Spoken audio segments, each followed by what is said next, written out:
kesalahan membunuh mengikut undang-undang negara kita, dia akan dihukum berdasarkan Seksyen 302. Dia dituduh dan apabila didapati bersalah, dia akan dikenakan hukuman. Yang mana kesalahan di bawah Seksyen 302 itu, hukuman dia tidak ada hukuman lain yang dikenali sebagai mandatory, gantung sampai mati.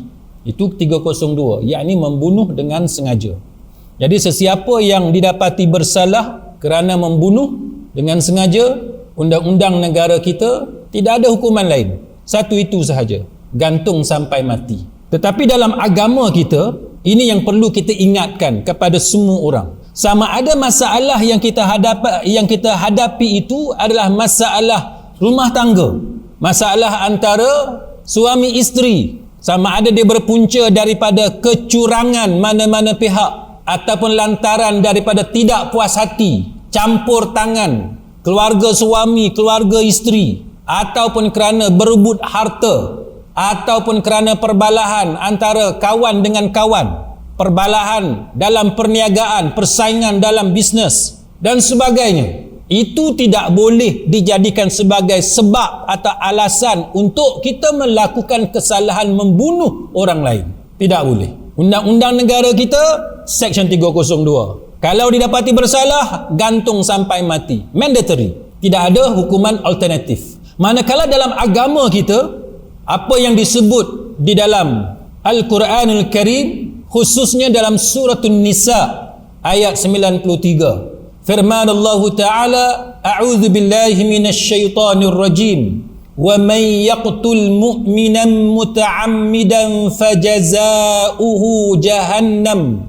Dan barang siapa yang membunuh seseorang mukmin muta'ammidan, dengan sengaja, Allah Ta'ala menyebut fajaza'uhu jahannam, maka balasan untuk dia adalah neraka jahannam, khalidan fiha, kekal di dalamnya. Khalidan fiha, dia kekal di dalamnya. Siapa-siapa yang melakukan kesalahan membunuh dengan sengaja, Allah Ta'ala kata balasan dia adalah neraka jahannam, kekal di dalamnya. Wa ghadiballahu alaihi, dan Allah Ta'ala murka ke atas dia. Padahal tuan-tuan, kalau sebut neraka jahannam semua orang tahu dah. Sebut neraka jahannam, kita dah dapat gambaran betapa besarnya kesalahan itu, kerana balasan dia adalah neraka jahannam.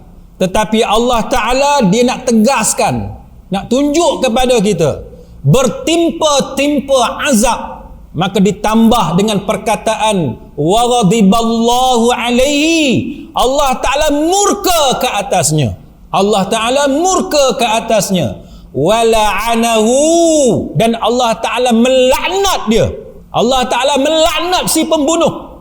Wa a'adda lahu 'adzaban 'azima, dan Allah Ta'ala menyediakan azab yang besar baginya. Padahal kita tahu tuan-tuan, neraka jahannam memang azab dia besar. Tapi Allah Ta'ala sebut empat ni Allah Ta'ala sebut. Nombor satu, neraka jahannam. Dan neraka jahannam tu Allah Ta'ala sebut kekal dalamnya. Kemudian Allah Ta'ala sebut wa ghadiballahu alaihi, Allah Ta'ala murka ke atas dia. Nombor tiga, Allah Ta'ala sebut wa la'anahu, Allah Ta'ala laknat dia. Dan yang keempat, Allah Ta'ala kata dia menyediakan azab yang sangat besar kepada orang itu. Tak cukup ke tuan-tuan dengan amaran yang sebegini keras yang diberikan oleh Allah Subhanahu wa Ta'ala kepada kita semua, supaya kita menjauhkan diri daripada kesalahan membunuh orang lain. Bercerai ni tuan-tuan, ramai orang bercerai. Ada yang tak mau bercerai dengan tangisan air mata dan sebagainya. Ada orang yang lepas bercerai dia bahagia, macam-macam benda yang berlaku. Ada orang lebih susah hidup dia selepas bercerai. Ada orang lebih senang hidup dia selepas bercerai. Rezeki masing-masing. Ada orang semakin kaya dia, semakin besar pendapatan dia, semakin banyak kerjanya. Ada orang semakin sunyi, semakin miskin dan lain-lain. Itu semua ditempuh oleh sesiapa jua yang melalui episod perceraian dalam rumah tangga. Termasuk juga dalam masalah-masalah lain, perbalahan-perbalahan lain, cemburu dan sebagainya. Maka sebelum kita ambil langkah tuan-tuan, sama ada nak tikam ke, nak cekik ke, nak tembak ke, nak curah dengan asid ke, atau apa sahaja, ataupun melalui hired killer, pembunuh upahan dan sebagainya. Nombor satu, tuan-tuan, nombor satu, masukkanlah dalam kepala kita firman Allah Ta'ala dalam surah An-Nisa ayat 93 yang kita baca sebentar tadi. Maka timbul persoalan, dan ia dibahaskan oleh para ulama. Kalau berdasarkan ayat yang kita baca sebentar tadi, gambarannya ialah sesiapa yang membunuh orang lain, maka dia berada dalam neraka jahanam, dan dia duduk dalam neraka jahanam selama-lamanya. Maka para ulama berbeza pendapat, dan sekurang-kurangnya ada 6 pendapat di kalangan para fuqaha berkenaan dengan apa maksud kekal dalam neraka jahanam ini. Khalidan fiha. Apa maksud khalidan fiha, kekal di dalamnya? Pendapat yang pertama mengatakan bahawa maksud khalidan fiha itu ialah jikalau yang membunuh itu seorang kafir. Kalau dia kafir dan dia membunuh seorang yang beriman. Itu pendapat yang pertama. Tapi pendapat ini didaifkan oleh kebanyakan para ulama. Sebab apa? Sebab kalau orang kafir, dia memang dalam neraka jahanam. Siapa yang kafir memang dia dalam neraka jahanam. Bukan sebab dia membunuh. Maka tidak perlu diberi amaran dengan neraka jahanam bagi kesalahan membunuh. Sebab orang kafir memang dia dalam neraka selama-lamanya. Dengan sebab itu pendapat yang pertama ini dilemahkan, didaifkan. Pendapat yang kedua, maksud khalidan fiha, kekal di dalamnya selama-lamanya, ialah jikalau orang itu dia menghalalkan perbuatan dia. Dia kata perbuatan dia itu halal untuk membunuh orang yang dia bunuh, sedangkan perbuatan itu diharamkan oleh agama. Maka kalau dia beriktikad bahawa apa yang dia lakukan itu dihalalkan, boleh untuk dia bunuh, maka itu maksud dia kekal dalam neraka selama-lamanya, kerana dia menghalalkan perkara yang diharamkan oleh Allah Ta'ala. Bila dia ubah hukum Allah, dihalalkan benda yang diharamkan oleh Allah, maka kerana itu dia berada dalam neraka selama-lamanya. Pendapat ini juga didaifkan oleh para ulama. Antaranya Imam Ahmad bin Hanbal, dia mengatakan bahawa orang yang menghalalkan untuk membunuh orang kafir, dia adalah kafir. Orang yang menghalalkan untuk membunuh orang yang beriman, dia adalah kafir, walaupun dia tidak melakukan pembunuhan itu. Dia tak bunuh orang, tapi dia kata halal bunuh orang kafir. Walaupun dia tak bunuh orang, maka dia tetap menjadi kafir dan dia berada dalam neraka selama-lamanya. Ini hujjah yang diberikan oleh Imam Ahmad bin Hanbal. Sedangkan ayat yang kita baca tadi adalah berkenaan dengan kesalahan membunuh orang yang beriman dengan sengaja. Pendapat yang ketiga, dia kata bahawa maksud dia ialah balasannya adalah neraka jahanam, dia kekal di dalamnya jikalau Allah Ta'ala membalas sedemikian kepada orang tu. Maknanya masih lagi subjek tu, tertakluk kepada Allah Ta'ala. Sama ada Allah Ta'ala akan kenakan dia dalam neraka jahanam selama-lamanya ataupun tidak. Ini pendapat yang ketiga.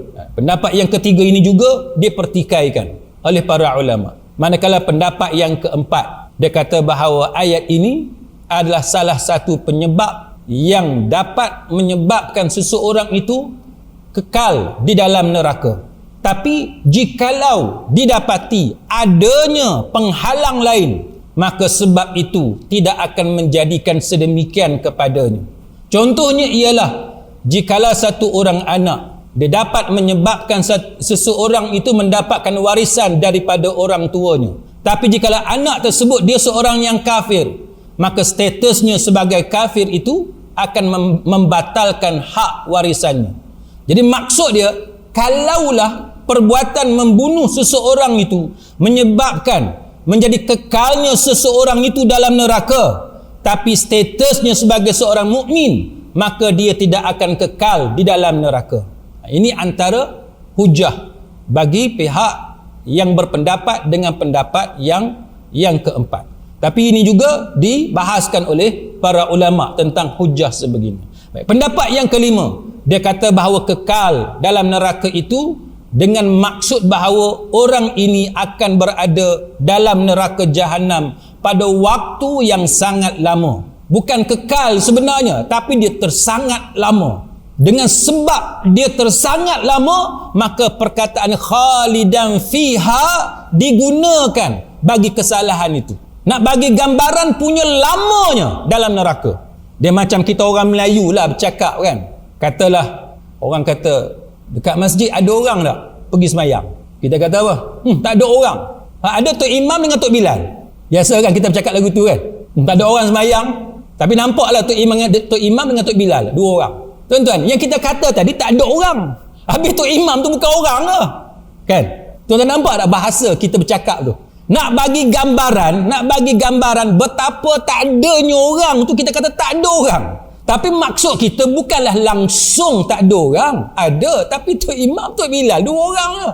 Biasanya 200 orang semayang, 300 orang semayang. Tapi kita nak bagi gambaran betapa tak ada orangnya, maka kita guna alasan tak ada orang. Betapa sedikitnya orang tu, kita guna perkataan tak ada orang. Lagu tu kita kata apa? Balik ke Kelantan, lalu ikut Great Jeli. Hang balik macam mana? Banyak tak kereta? Kita kata tak ada kereta pun. Ada sekali dua, duk selisih selang sejam sekali, ada. Tapi kita guna perkataan tak ada kereta. Dia macam tu. Jadi pendapat yang kelima ni, dia kata bahawa maksud kekal tu bukan maksudnya benar-benar kekal, tapi maksudnya tersangat lama dalam neraka jahanam. Na'udzubillah. Tuan-tuan, ini satu ancaman yang sangat dahsyat. Dan pendapat yang keenam, dia adalah ancaman Allah Ta'ala bagi kesalahan membunuh seorang mukmin dengan sengaja. Tapi pendapat yang keenam ni kata ancaman tu terpulang kepada Allah, sama ada Allah Ta'ala hendak kenakan ataupun tidak dikenakan, masih lagi tertakluk kepada Allah Ta'ala. Itu keputusan Allah Subhanahu Wa Ta'ala. Seolah-olah macam ayah kita kata kat kita kan, engkau pergi main bola petang ni, engkau balik nanti engkau kena. Siapa kata? Ayah kita kata. Engkau balik nanti engkau tengok, engkau mesti kena, aku bagi engkau cukup-cukup. Ayah kita bagi warning. Kita jenis hero daripada kecil, tak heran ayah kata apa pergi main juga. Yang penting main dulu, kemudian kena pukul belakang kira. Tengoklah nasib macam mana kan. Kita semua ada pengalaman lagu tu tuan-tuan kan. Ayah mak kita tu kita garang ni, hang balik nanti kena. Tapi kena tak tuan-tuan? Ada kena, ada tak kena kan. Nasib baik tak kena, alhamdulillah kan. Nasib tak baik, kenalah sebagaimana amaran yang ayah kita kenakan kepada kita.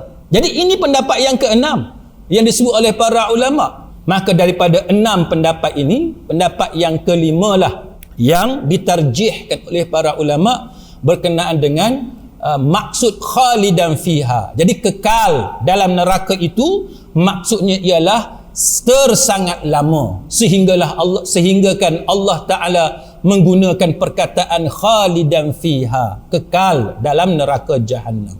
Na'udzubillah. Jadi ancaman ni tuan-tuan sekalian sebenarnya sudah cukup untuk menakutkan kita daripada kita melakukan kesalahan ini.